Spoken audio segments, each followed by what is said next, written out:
രാജേന്ദ്ര വിശ്വനാഥ് ആർലേക്കർക്ക് ഏതു ഭാരതാംബയിലും വിശ്വസിക്കാം, തിരികൊളുത്താം.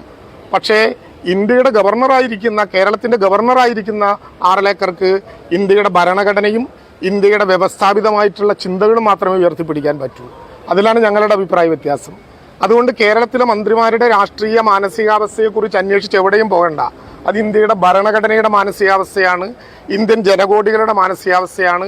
ആ മാനസികാവസ്ഥ മാറ്റാൻ ആര് വിചാരിച്ചാലും സാധിക്കുകയില്ല. മന്ത്രിമാരുടെ മാനസികാവസ്ഥ മനസ്സിലാകുന്നില്ല എന്ന വിചിത്രമായ ഒരു പ്രസ്താവന നടത്തിയതായി കേട്ടു.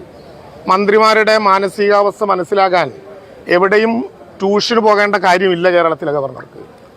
കേരളത്തിലെ മന്ത്രിമാരുടെ മാനസികാവസ്ഥ 142 കോടിയോളം വരുന്ന ഇന്ത്യയിലെ മതനിരപേക്ഷ ജീവിതത്തിൻ്റെ മാനസികാവസ്ഥയാണ്. ആ മാനസികാവസ്ഥ മനസ്സിലാക്കാൻ ഗുരുമൂർത്തിയുടെ ക്ലാസ് കേട്ടതുകൊണ്ടോ RSSന്റെ സ്വാതന്ത്ര്യ സമര ചരിത്രം പഠിച്ചതുകൊണ്ടോ മനസ്സിലാകില്ല. RSSന്റെ ചിഹ്നങ്ങളെ രാഷ്ട്ര ചിഹ്നങ്ങളാക്കി മാറ്റാനുള്ള ബോധപൂർവമായിട്ടുള്ള ഒരു ഇടപെടൽ നമ്മുടെ നാട്ടിൽ നടക്കുകയാണ്.